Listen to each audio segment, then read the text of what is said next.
दोस्तों, स्वागत है आप सभी का आपके अपने YouTube channel GK search engine पर। तो दोस्तों, आज के इस वीडियो में हम बात करेंगे राजस्थान करंट अफेयर 2025 जनवरी से लेकर जून 2025 का ये पार्ट 4 है। क्या पढ़ रहे थे हम पढ़ रहे थे राजस्थान में प्रमुख निर्माण, स्थापना और शुभारंभ से संबंधित महत्वपूर्ण क्वेश्चनों का रिवीजन कर रहे थे, जो आपके आने वाले सभी एग्जाम चाहे आरएएस का हो, पटवार का हो, रीट, वीडियो, इन सभी के लिए महत्वपूर्ण है। पीडीएफ फाइल अब आप वीडियो के डिस्क्रिप्शन बॉक्स के माध्यम से डाउनलोड कर सकते हैं। टेलीग्राम चैनल का लिंक आपको डिस्क्रिप्शन बॉक्स में मिल जाएगा। तो पार्ट 4 कंप्लीट हो चुका है। 66 से लेकर 75 तक के क्वेश्चन हम डिस्कस करेंगे। इससे पहले हम 65 क्वेश्चन है वो डिस्कस कर चुके हैं। तो टोटल 75 क्वेश्चन की पीडीएफ फाइल आप वीडियो के डिस्क्रिप्शन बॉक्स से डाउनलोड कर सकते हैं। तो चलिए शुरू करते हैं। तो क्वेश्चन नंबर 66 है कि हाल ही में मेड इन राजस्थान ब्रांड के तहत हाईटेक स्नाइपर राइफल और मल्टी बैरल मशीन गन का निर्माण कहां शुरू हुआ है। जहां दोस्तों इसकी शुरुआत है वो राजस्थान के जोधपुर में हुई है, यानी कि सी ऑप्शन इस क्वेश्चन का बिल्कुल सही हो जाएगा। जी हाँ दोस्तों, राजस्थान के जोधपुर में मेड इन राजस्थान ब्रांड के तहत हाईटेक स्नाइपर राइफल और मल्टी बैरल मशीन गन का निर्माण शुरू हो गया है। 1500 करोड़ रुपए के निवेश वाली इस परियोजना को रक्षा मंत्रालय की मंजूरी मिली है। इस परियोजना के तहत निर्मित किए जा रहे हथियारों का परीक्षण पहले ही विदेशों में किया जा चुका है। रक्षा मंत्रालय ने इस परियोजना को 2 चरणों में मंजूरी प्रदान की है, जिससे ये हथियार केवल भारतीय सेना के लिए उपयोगी होंगे, बल्कि इनका निर्यात भी किया जा सकेगा। नेक्स्ट क्वेश्चन है, हाल ही में विश्व पर्यावरण दिवस के अवसर पर राजस्थान के किस शहर में तीसरी लेपर्ड सफारी की शुरुआत की गई थी। यहाँ दोस्तों राजस्थान की जो तीसरी लेपर्ड सफारी जो पर्यावरण दिवस के अवसर पर इसकी शुरुआत है वो जयपुर में हुई थी, यानी कि ए ऑप्शन इस क्वेश्चन का बिल्कुल सही है। यहाँ जयपुर शहर की ये तीसरी लेपर्ड सफारी है जिसकी शुरुआत है वो की गई है। आइए जानते हैं इम्पोर्टेंट फैक्ट्स। तो 5 जून को विश्व पर्यावरण दिवस के अवसर पर जयपुर शहर की तीसरी लेपर्ड सफारी की शुरुआत हो चुकी है। नाहरगढ़ वाइल्ड लाइफ सेंचुरी के तहत ये सफारी विद्याधर नगर में बीड़ पापड़ लेपर्ड सफारी के नाम से शुरू हुई है। तो ये आपको ध्यान में रखना है, अब इसका नाम है वो बीड़ पापड़ लेपर्ड सफारी है। इससे पहले जयपुर शहर में 2 लेपर्ड सफारी का संचालन पहले से ही किया जा रहा है, जिनमें से है जालना लेपर्ड सफारी और आमागढ़ लेपर्ड सफारी। नेक्स्ट है, राजस्थान का चौथा आईटी पार्क किस जिले में स्थापित किया जाएगा। तो राजस्थान का जो चौथा आईटी पार्क है इसकी स्थापना राजस्थान के अजमेर जिले में की जाएगी। ए ऑप्शन इस क्वेश्चन का बिल्कुल सही हो जाएगा। ये राजस्थान का चौथा आईटी पार्क होगा जो अजमेर में स्थापित होगा। जयपुर, जोधपुर और उदयपुर के बाद में अजमेर में चौथा आईटी पार्क की स्थापना की जाएगी। तो आपको बता दें कि राजस्थान का जो चौथा आईटी पार्क है ये अजमेर में स्थापित होगा। आईटी पार्क की स्थापना से स्टार्टअप्स की स्थापना की सुविधा मिलेगी। अजमेर आईटी पार्क जयपुर, जोधपुर और उदयपुर के बाद में राजस्थान का चौथा प्रमुख आईटी का केंद्र होगा। ये पार्क 11.15 हेक्टेयर क्षेत्र में विकसित किया जा रहा है, जो किशनगढ़ एयरपोर्ट से मात्र 25 किलोमीटर दूर पुष्कर जयपुर हाईवे से 1 किलोमीटर दूरी के ऊपर स्थित रहेगा। निवेशकों को यहाँ पर 500 से 3000 वर्ग मीटर आकार के प्लॉट, ग्रीन एरिया, पानी, बिजली, पार्किंग सहित कई महत्वपूर्ण सुविधाएं उपलब्ध करवाई जाएगी। नेक्स्ट क्वेश्चन है, देश की पहली काऊ सफारी राजस्थान के किस जिले में शुरू की जाएगी। तो ये बहुत ही महत्वपूर्ण क्वेश्चन है। देश की पहली काऊ सफारी की शुरुआत है वो जयपुर में की जाएगी। ए ऑप्शन यहाँ पर बिल्कुल सही हो जाएगा। जयपुर शहर में देश की पहली काऊ सफारी की शुरुआत है वो की जा रही है। तो आपको बता दें कि जयपुर में शुरू होगी देश की पहली काऊ सफारी, जो कि हिंगोनिया गौशाला जयपुर में इसकी स्थापना की जाएगी। इसमें देश भर की करीब 17 गायों की नस्लों को एक साथ रखा जाएगा। वर्तमान में राजस्थान और गुजरात की 7 नस्ल, जिसमें थारपारकर, कांकरेज, सांचौरी, मेवाती, नागौरी, राठी और गिर, ये गायों की नस्ल है। इन गायों की नस्ल को इसमें शामिल किया गया है। गौशाला परिसर में वरिष्ठ नागरिकों को बैलगाड़ी पर गो परिक्रमा भी करवाई जाएगी। अगला क्वेश्चन है, राजस्थान का सबसे बड़ा और अंतर्राष्ट्रीय स्तर की सुविधाओं से युक्त पहला पंचकर्म केंद्र कहाँ बनकर तैयार हो चुका है।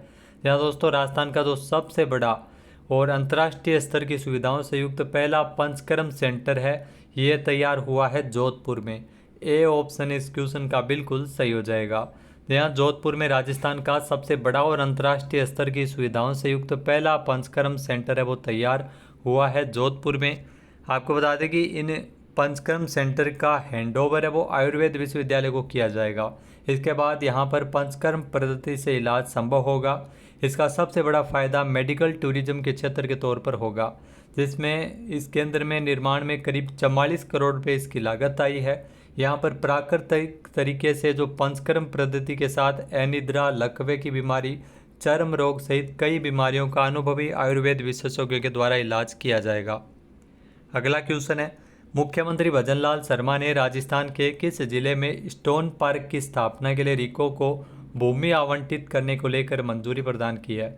यहाँ दोस्तों स्टोन पार्क की स्थापना मोस्ट इंपॉर्टेंट क्वेश्चन है, बूंदी में की जाएगी। ए ऑप्शन इस क्वेश्चन का बिल्कुल सही हो जाएगा। आइए जानते हैं इंपॉर्टेंट फैक्ट्स। तो मुख्यमंत्री भजनलाल शर्मा ने एक महत्वपूर्ण निर्णय लेते हुए बूंदी जिले की तालेड़ा तहसील के कछालिया ग्राम में स्टोन पार्क की स्थापना के लिए 41.07 हेक्टेयर भूमि है और राजस्थान राज्य औद्योगिक विकास विनियोग निगम लिमिटेड रिको को आवंटित करने को लेकर मंजूरी प्रदान की है। बजट घोषणा 2025-26 के क्रमानुसार यह निर्णय प्रदेश में औद्योगिक विकास को गति प्रदान करेगा। स्टोन पार्क की स्थापना से क्षेत्र में औद्योगिक निवेश को बढ़ावा मिलेगा और स्थानीय युवाओं को रोजगार के अवसर प्राप्त होंगे और इसमें जो खनिज आधारित उद्योगों का एक संगठित मंच भी उपलब्ध हो सकेगा। नेक्स्ट है, राजस्थान का पहला संत कबीर शोध केंद्र प्रदेश के किस जिले में खुलेगा। तो प्रदेश का पहला संत कबीर शोध केंद्र है ये खोला जाएगा कोटा में। बी ऑप्शन यहाँ पर बिल्कुल सही हो जाएगा। यहाँ दोस्तों कोटा में खुलेगा प्रदेश का पहला संत कबीर शोध केंद्र। इसके लिए केडीए यानी कोटा डेवलपमेंट अथॉरिटी ने मुकुंदरा विहार में 3200 वर्ग मीटर का भूखंड आवंटित किया है। इस शोध केंद्र का प्रोजेक्ट करीब 20 करोड़ रुपए का है जो प्रशासन, भामाशाह और जन सहयोग से तैयार किया जाएगा। कोटा में खुलने वाले इस शोध केंद्र के माध्यम से विद्यार्थियों को संत कबीर के जीवन, साहित्य और शोध में सहायता मिलेगी। कबीर की गायकी, दोहों से युवाओं को इसमें अवगत करवाया जाएगा। नेक्स्ट क्वेश्चन है, राजस्थान स्टेट गैस लिमिटेड के पहले लिक्विफाइड नेचुरल गैस स्टेशन की स्थापना कहाँ की जाएगी। तो मोस्ट इंपॉर्टेंट है, राजस्थान स्टेट गैस लिमिटेड के पहले लिक्विफाइड नेचुरल गैस स्टेशन की स्थापना वो निमराना में होगी। यानी कि बी ऑप्शन यहाँ पर बिल्कुल सही हो जाएगा। निमराना में इसकी स्थापना की जाएगी। राजस्थान स्टेट गैस लिमिटेड का जो पहला लिक्विफाइड नेचुरल गैस की स्थापना है वो कोटपुतली, बहरोड जिले के निमराना में की जाएगी। प्लांट लगने से एलएनजी वाहनों की भविष्य की ईंधन की मांग को राज्य में ही पूरा किया जा सकेगा। निमराना रिको एरिया में 56 किलो लीटर भंडारण क्षमता के 2 स्टोरेज टैंक के साथ ही एलएनजी उपलब्ध करवाने के लिए इसमें डिस्पेंसर लगाए जाएंगे, जिस पर लगभग 15 करोड़ रुपए की लागत आएगी। गेल गैस के संयुक्त उपक्रम राजस्थान स्टेट गैस द्वारा एलएनजी स्टेशन की स्थापना का जो अग्रणी कदम है वो उठाया गया है। नेक्स्ट क्वेश्चन है, राजस्थान में महाराणा प्रताप स्पोर्ट्स यूनिवर्सिटी कहाँ बनाई जाएगी। तो राजस्थान में जो महाराणा प्रताप स्पोर्ट्स यूनिवर्सिटी है ये अचरोल में बनाई जाएगी जो कि जयपुर में है। सी ऑप्शन यहाँ पर बिल्कुल सही है। यहाँ दोस्तों राजस्थान में जो अब स्पोर्ट्स एजुकेशन और ट्रेनिंग का नया केंद्र है वो राजस्थान का जयपुर अब बनने जा रहा है। अचरोल क्षेत्र में महाराणा प्रताप स्पोर्ट्स यूनिवर्सिटी बनेगी। ये राजस्थान की पहली ऐसी यूनिवर्सिटी होगी जहाँ पर खेलों को लेकर जो डिग्री कोर्स, कोचिंग और रिसर्च की सुविधाएं मिलेगी। बगरू के बड़ी का खेड़ा में मल्टीपर्पज़ स्टेडियम बनेगा जहां पर संभाग स्तरीय स्टेडियम भी बनाया जाएगा। इसमें एसएमएस स्टेडियम की तर्ज पर सभी गेम्स के ग्राउंड है वो तैयार किए जाएंगे। नेक्स्ट है, राजस्थान की पहली पीडियाट्रिक सीटीवीएस यूनिट कहाँ शुरू होगी। तो राजस्थान की जो पहली पीडियाट्रिक सीटीवीएस यूनिट है ये जेके लोन हॉस्पिटल जयपुर में शुरू होगी। ए ऑप्शन इस क्वेश्चन का बिल्कुल सही हो जाएगा। आइए जानते हैं इंपॉर्टेंट फैक्ट्स। तो राजस्थान में शुरू होगी जेके लोन हॉस्पिटल में प्रदेश की पहली पीडियाट्रिक सीटीवीएस यूनिट। जयपुर के जेके लोन हॉस्पिटल में बच्चों के दिल की बीमारियों का इलाज अब वो संभव हो सकेगा। तो यहाँ पर अगले 10 दिनों में इसकी शुरुआत है वो की जाएगी। नेक्स्ट क्वेश्चन है, राजस्थान में पहले चरण में कितने पंचायत मुख्यालयों पर अटल ज्ञान केंद्र के नाम से लाइब्रेरी का उद्घाटन किया जाएगा। तो अटल ज्ञान केंद्र के नाम से लाइब्रेरी है वो 2126 ग्राम पंचायत मुख्यालयों पर पहले चरण में लाइब्रेरी खुलने जा रही है। इसे अटल ज्ञान केंद्र नाम दिया गया है। टोटल 11,000 पंचायतों में खुलेगी जिसमें 20 अभ्यर्थी बैठकर पढ़ाई कर सकेंगे और इसमें 4 वर्ग स्टेशन बनाए जाएंगे।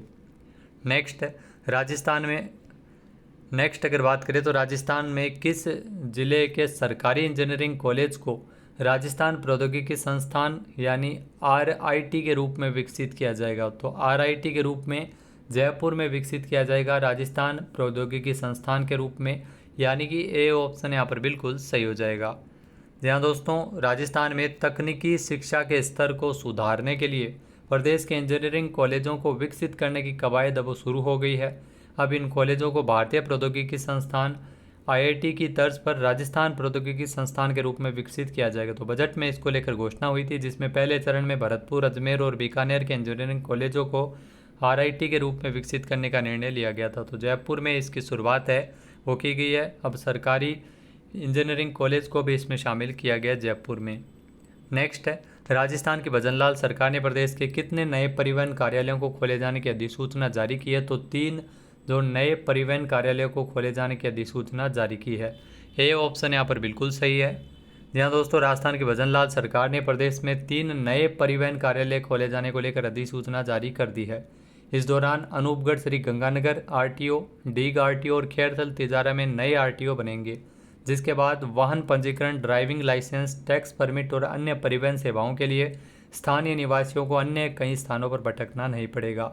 डीग के नए कार्यालय को पंजीयन कोड RJ 63, अनूपगढ़ श्री गंगानगर को RJ 62 और खैरथल तिजारा को RJ 64 का कोड दिया गया है। नेक्स्ट है हाल ही में एटॉमिक एनर्जी रेगुलेटरी बोर्ड ने Mahi Banswara Rajasthan atomic power project में कितने परमाणु रिएक्टर स्थापित करने को लेकर मंजूरी प्रदान की है? तो इसमें 4 परमाणु रिएक्टर स्थापित होंगे। सी ऑप्शन यहाँ पर बिल्कुल सही है। जहाँ दोस्तों एटॉमिक एनर्जी रेगुलेटरी बोर्ड के द्वारा Mahi Banswara Rajasthan atomic power project में 4 परमाणु रिएक्टर स्थापित होंगे। इस परियोजना को लेकर सरकार और nuclear power corporation of India limited पहले से ही योजना बना चुकी है। मंजूरी के बाद भारत की ऊर्जा जरूरतों को पूरा करने में महत्वपूर्ण भूमिका निभाएगा और बांसवाड़ा साइट राजस्थान की दूसरी न्यूक्लियर साइट होगी, ये भी आपको ध्यान में रखना है। इसमें 700 मेगावाट के 4 परमाणु रिएक्टर स्थापित होंगे। अगले 10 साल में यहाँ पर 2800 मेगावाट बिजली बनने लगेगी। तो पहली न्यूक्लियर साइट है वो रावतभाटा है, बांसवाड़ा दूसरी न्यूक्लियर साइट होगी। नेक्स्ट है भारतीय विमानपत्तन प्राधिकरण द्वारा राजस्थान के किस जिले में सिंगल टीचर स्कूल की स्थापना की जाएगी? तो सिंगल टीचर स्कूल की स्थापना जयपुर और उदयपुर और सीकर में की जाएगी। उपरोक्त सभी इसमें सही है। डी ऑप्शन इसका बिल्कुल सही है। इस बार एयरपोर्ट अथॉरिटी ऑफ इंडिया ने राजस्थान के जयपुर, उदयपुर और सीकर जिलों के जो गरीब और निराश्रित बच्चों की शिक्षा का सहारा बनने का बीड़ा उठाया है। इन तीनों जिलों में 60 केंद्रों पर सिंगल टीचर स्कूल की स्थापना की जाएगी, जिसमें सबसे ज़्यादा जयपुर में 36 स्कूल खोले जाएंगे। तो ये प्रोजेक्ट 1 साल तक के लिए चलेगा। तो दोस्तों ये थे महत्वपूर्ण 80 क्वेश्चन जो पिछले जनवरी से लेकर जून तक की जो अपनी सीरीज चल रही थी वो इसी का यहीं पे समाप्त होता है। PDF फाइल आप वीडियो के डिस्क्रिप्शन बॉक्स से डाउनलोड कर सकते हैं। जय हिंद, जय भारत, जय राजस्थान।